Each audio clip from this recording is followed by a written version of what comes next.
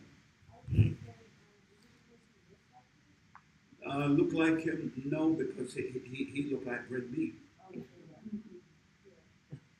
Okay, so, yes, ma'am? It is because earlier on Rebecca had gone to seek of the Lord. So the Lord must have told her something, some secret. That is true. That is true. That is true. Now remember, when she went to get instructions of the Lord, she didn't go by herself because, remember, Isaac was only 60 years of age. Back then, that's a young man. That may be a man who's maybe in his 40s, late 30s, 40s. So when he went, he went to him, and he heard, along with his wife, but the wife remembered. That's what I remember. When to jump ahead, when she, all right, let's deal with it. We're going to go for 1, 2, 3, 4, 5 verses. Let's do it. Okay, let's go. Let's read. Yes, sir. So 28 said, and Isaac loved Esau. Let me read. Oh.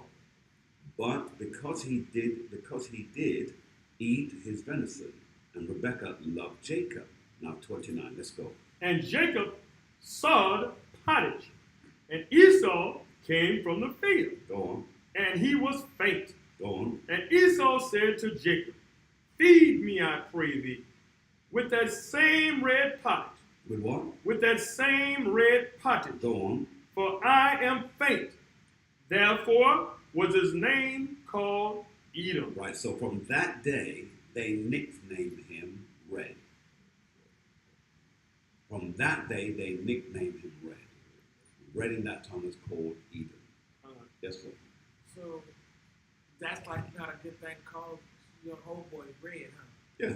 Same way if you have a homeboy who's maybe the color of red, you call him Red, or if he had red hair, you call him Red. But that's kind of typical within our community, Con. Yeah. So let's read. Genesis 25 and 31. And Jacob said, sell me this day thy birthright. Now remember, Jacob is doing this because Jacob recognized that his brother did not have respect for his birth position. He didn't respect it. And read. And Esau said, behold, I am at the point to die. Go on. And what profit shall this birthright do to me? So he saw his birthright as being cheap. It's the cheapness of him seeing it that way that caused the Most High to release himself from him. Now, what you've got to understand is what is this? In history, there is nowhere that it is written where Esau can ever say that his father didn't love him. So people could make the story, well, his dad didn't love him, so that's why his future went the way it went. No. His father loved him much, loved everything about him. But he cheapened his position. Then when we read. And Jacob said, swear to me this day. Do what? Swear to me this day. Now remember, to swear on something or to something, for something, was precious and stood like a law in those days. To break it would mean death. Read. And he swore unto him, and he sold his birthright unto Jacob. Read. Then Jacob gave Esau bread and pottage of lentils, Gave him what? pottage of lentils, pottage of lentils. Go on. and he did eat and drink. And he did do what? Eat and drink. And he did eat, and he did drink. Go on. Con. All right. Finish. And rose up and went his way. Go on. Thus Esau despised his And birthright. that was one of the things that the Most High God found him to be despicable, because he despised his birthright. See that? Because see, the value of his birthright was that the first son gets what? Double. All right. Any questions from anyone? You good? Any questions? I got a question. Yes, sir. Okay, when he says about Esau looking at his birthright is like, you know, he took this, like anything you say, is that like some of us to this day? We are children of Israel, but some of us don't even, like, you know, you tell people that, and they're like, Yeah. this is Yeah. Because we see it like it's nothing. Mm-hmm. But remember, some of our people, we are like that because we have been conditioned. We're suffering from the PSD thing. See? All right. Or PTSD. All right. Any other questions? Any questions online? Or everybody good? All right. Yes, at the very back. Right now, yes, and then we'll do it up. Right, was there anyone on the thing? Okay, yes, ma'am. Yes, it is. When he was saying, you know, just because it was about food and drink, that's like in Isaiah when the Epicurean says, let's eat and drink. No, that's in 1 Corinthians chapter 15. But is it the same kind of spirit that they say, just eat and drink? It's an because it doesn't Epicurean matter? mentality. For tomorrow we may die. So it means he lived for today Live for today, yeah. and not for tomorrow. All right, yes, sir. okay, this is on the subject, but it's a little bit off. So when I was, Then leave that to later. All right. All right. So to all of our people who have been watching, I hope that you've been blessed by this teaching. I hope that we come to the conclusion here. I know what some of you are saying. Are you going to take it further? No. This is the last of that lesson. I took it to its conclusion simply because I wanted the son of Abraham, Isaac, to the position of his sons to be declared, and so that's why we went down that road. So we will go into new pastures next week if our life is spared. We pray that the Most High God will do what He does. So that's Khan. All right. So on behalf of myself, I hope that you've been blessed by the teaching. Continue to tune in each week. Continue to like, share, and subscribe, and to also bear in mind that we solicit your prayers. And those of you that wish to give, you're more than welcome to give. On behalf of myself and the family here, we would say, Rakata Yahweh, Ba'ashim Mashiach Yahushai. All right. So, yes, beginning, if you please.